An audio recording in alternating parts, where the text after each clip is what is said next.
అందరికీ నమస్కారం. నేను డాక్టర్ ప్రియదర్శిని. సో, ఈరోజు మనము ధనయోగం గురించి తెలుసుకుందాం. సో, అందరికీ ధనం అంటే ఎంత అవసరమో అందరికీ తెలుసు. కొందరికి ధనం అవసరమైతే, కొందరికి ధనం వ్యసనం, కొందరికి విలాసం, ఇంకా ఎన్నెన్నో రకాలుగా మనం చెప్పుకోవచ్చు. కాకపోతే ఈ ధనయోగం అనేది ఎవరి జాతకంలో ఎలా ఉంటుంది? అసలు ఈ ధనయోగం ఉంటేనే వాళ్ళకి ధనం వస్తదా? జీవితంలో ధనం లభిస్తుందా లేదా? లేదా ధనయోగం లేకున్నా గానీ మనం ఏదన్నా పరిహారం చేసుకుని ధన ధనయోగాన్ని క్రియేట్ చేసుకోవచ్చా? అంటే ఆర్టిఫిషియల్‌గా క్రియేట్ చేసుకోవడమే. సో, అది అంతా మనం ఈరోజు తెలుసుకుందాం. ఫస్ట్ ఆఫ్ ఆల్ ధనయోగం అంటే ఎలా లభిస్తుంది? ఒక జాతక చక్రంలో చూసినట్టయితే నేను ప్రతిసారి చెప్తుంటాను. మనము యోగాలైనా మన లగ్నం నుంచి చూసుకోవాలి. జాతక చక్రంలో లగ్నం ఏంటో ఫస్ట్ తెలుసుకున్నాక, లగ్నం నుంచి ద్వితీయంలో ఏ గ్రహం ఉంది, అది పాపగ్రహమా లేకపోతే న్యాచురల్ బెనిఫిక్ అంటాము. న్యాచురల్ బెనిఫిక్ అనేసి రెండు, అంటే పాప గ్రహము ఉంటుంది, మంచి ఫలితాలు ఇచ్చే మంచి గ్రహం కూడా ఉంటుంది. సో, ఎప్పుడైతే ఈ గ్రహం పాపగ్రహం లేకుండా మంచి గ్రహం, అంటే పర్సనల్గా మన జాతక చక్రంలో ద్వితీయంలో పాపగ్రహం లేకుండా మంచి గ్రహం, అంటే మంచి ఫలితాలు ఇచ్చే, జనరల్గా మంచి ఫలితాలన్నీ ఇచ్చేస్తాయి అన్నమాట. దాంట్లో ఏంటంటే గురువు గ్రహం, శుక్రగ్రహం, అంటే బృహస్పతి, శుక్రుడు, ఈ రెండు గ్రహాలు మనకి ధనాన్ని ఇచ్చే గ్రహాలు అన్నమాట. సో, ఈ గ్రహాలు కనుక ద్వితీయాధిపతితో లేదా ద్వితీయంలో ఒక్కోసారి గురుగ్రహం ఏంటంటే ద్వితీయంలో ఉన్న వాళ్ళకు విపరీతమైన డబ్బు, విపరీతమైన ధనం వస్తుంది. కానీ వచ్చినప్పటికీ అది నిలదొక్కుకోలేరు. ఏదో విధంగా ఖర్చు అయిపోవడము, వాళ్ళు అనుభవించారు అనమాట. అంటే సపోజ్ ఫర్ ఎగ్జాంపుల్, ఒకడు బాగా రిచ్, బాగా ధనవంతుడు, అతను బాగా సంపాదిస్తాడు. లైఫ్ లాంగ్ అతను కూడబెట్టి కూడబెట్టి కూడబెట్టి అలాగే కూడబెడుతూనే ఉంటాడు. తద్వారా ఏమవుతుందంటే చివరి జీవిత దశలో అతను అనుభవించకుండానే వెళ్ళిపోతాడు. అతను తదనంతరం ధనాన్ని అనుభవించడం ఇలాంటివన్నీ జరుగుతూ ఉంటాయి అన్నమాట. సో, అలాంటి రకం ద్వితీయంలో గురువు ఒకవేళ ఉన్నట్టయితే, మళ్ళీ ద్వితీయంలో గురువు ఉన్నా కానీ ఎన్ని డిగ్రీస్లో ఉన్నాడు, ఏ నక్షత్రంలో ఉన్నాడు, ఇవన్నీ కూడా మనం తెలుసుకున్నట్టయితే, క్షుణ్ణంగా మనం తెలుసుకున్నట్టయితే, ఈ ధనయోగాలు మనకి ఎలాంటి ఫలితాలు ఇస్తాయి, ఎలా మనని ధనవంతులు చేస్తాయి అనేసి మనం తెలుసుకోవచ్చు. అయితే ఇంకొకటి మనం బాగా చూసుకోవాల్సింది ఏంటంటే, గురువు ద్వితీయంలో ఉన్నా కానీ లేదా ద్వితీయంలో ఉన్నప్పటికీ అంత ఫలితాలు ఇవ్వరు అని చెప్పుకున్నాం కదా. ద్వితీయాన్ని ఒకవేళ చూస్తే, గురుడు చూస్తే మటుకు నిజంగా అది చాలా మంచి ధనయోగం. వాళ్ళకి ఎటువంటి ధనానికి ఇబ్బంది లేకుండా జీవితకాలం మొత్తం ధనానికి లోటు లేకుండా ఉంటుంది. అలాగే శుక్రుడు కూడా ద్వితీయంలో ఉన్నా కానీ, మనమేమో గురువు గ్రహానికి ఏమనుకున్నాము, గురువు కనుక ద్వితీయంలో ఉంటే కొద్దిగా అతను అనుభవించాడు అని చెప్పాం కదా.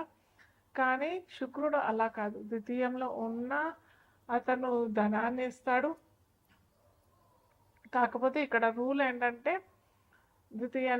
ద్వితీయంలో శుక్రుడు ఉన్నా ఇస్తాడు, ద్వితీయాన్ని చూసినా కానీ శుక్రుడు ఇస్తాడు. అలాగే మనం ఇక్కడ చూసుకోవాల్సింది ఏంటంటే, ఆ లగ్నానికి, ప్రతి లగ్నానికి, ఫర్ ఎగ్జాంపుల్ మేష లగ్నమే అనుకోండి. మేష లగ్నానికి గురువు యోగాధిపతి, యోగకారకుడు. సో, గురువు కనుక ఉన్నట్టయితే లేదా గురువు కనుక చూసినట్టే, అంటే ఆ ద్వితీయ భావాన్ని చూసినట్టయితే ఖచ్చితంగా అతనికి, ఆ జాతకులకి ధనాన్ని ఇస్తాడు.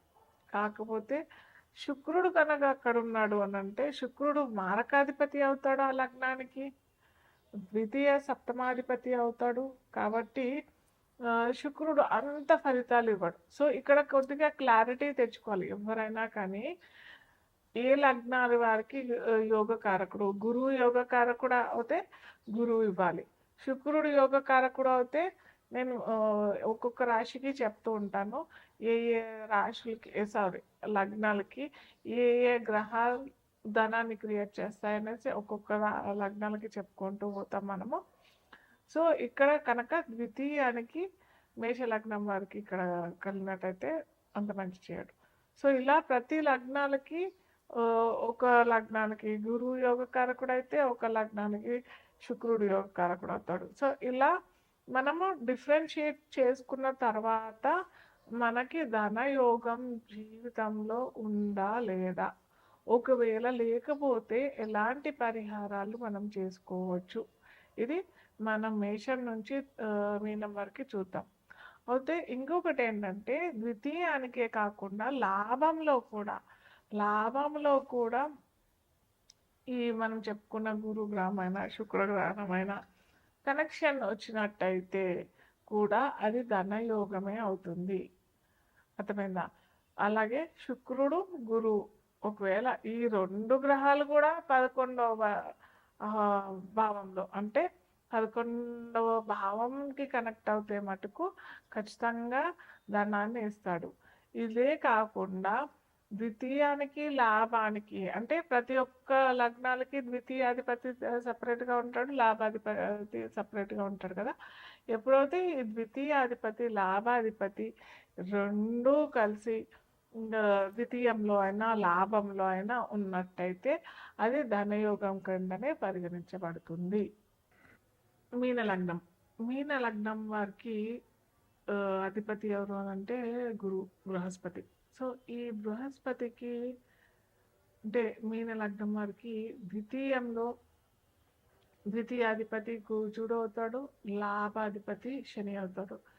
శని కుజులు కనుక కనెక్టివిటీ ద్వితీయానికి అలాగే లాభానికి కనుక కనెక్టివిటీ వచ్చినట్టయితే ధనయోగం అని చెప్పచ్చు మన రూల్ ప్రకారం. కానీ ఇక్కడ ఏంటంటే ఎక్కడ పాపార్గలం పొందవద్దు, పాప సంబంధితమైన గ్రహాలతో ఉండవద్దు, అలాగే షష్టాష్టమ వ్యయాలతో కనెక్టివిటీ ఉండద్దు, ఇలాంటివన్నీ ఉండద్దు అని అంటే మనకి చాలా పెద్ద లోతుగా చూసుకోవాల్సిన ఇవి అనమాట. సో ఇవి మనం చూసుకుంటే వెరీ వెరీ ఇఫ్ యూ ఈ ధనయోగం క్రియేట్ అవుతుంది. ప్లస్ ఇంకోటి మనం చెప్పుకున్నాం, ఈ శనికి కుజుడికి కూడా ఎక్కువ పడదు, వాళ్ళు ఇవ్వటానికి కూడా సంకోచం అంటే అన్లెస్ అంటే ఆ జాతకుడు చాలా నిష్ఠాగరిష్ఠులు అయ్యి చాలా బాధ్యతగా వహించి ఇవన్నీ చేసినట్టయితేనే ఎప్పుడో ఇస్తాడు. సో దీని బదులు మనకి లగ్నాధిపతి అయిన గురువుకే చేసుకున్నట్టయితే మంచి ఫలితాలు ఇస్తాడు. సో మనము ఈ మీన లగ్నం వారికి ఖచ్చితంగా ఏంటంటే లగ్నమే గురువు కాబట్టి వీరికి ఏంటంటే కొద్దిగా ధనం ఏదన్నా మన ఇంట్లో ఒక పోట్లీ లాగా అంటే ఒక మూటలాగా మనం క్రియేట్ చేసుకొని మనకి ఆ గురువుని ఆకర్షించినట్టయితే ఖచ్చితంగా ధనం అయితే లభిస్తుంది. ఎలా అంటే ఒక ఎల్లో క్లాత్ తీసేసుకోండి, ఎల్లో క్లాత్ అంటే పసుపు పచ్చ రంగు క్లాత్ తీసుకొని దాంట్లో ఒక 11 గోమతి చక్రాలు, 11 పసుపచ్చ గవ్వలు, ₹1 బిళ్ళ లేదా రాగి కాయిన్ ఏదన్నా ఉంటే అది పెట్టేసేసి కొంచెం పసుపు కుంకుమ, కొంచెం పసుపు ఎక్కువగా వేయాలి ఎందుకంటే క్రియేట్ చేసేది గురువు కోసం కదా. ఇది చేసేసి మీరు ఎక్కడైతే ధనం పెడతారో ధనం స్టోర్ చేసుకుంటారో అక్కడ కనుక ఇది మూటలాగా చేసేసి అక్కడ కనుక పెట్టినట్టయితే మీకు ధనానికి ఎటువంటి ఇబ్బంది లేకుండా అవుతూ ఉంటుంది.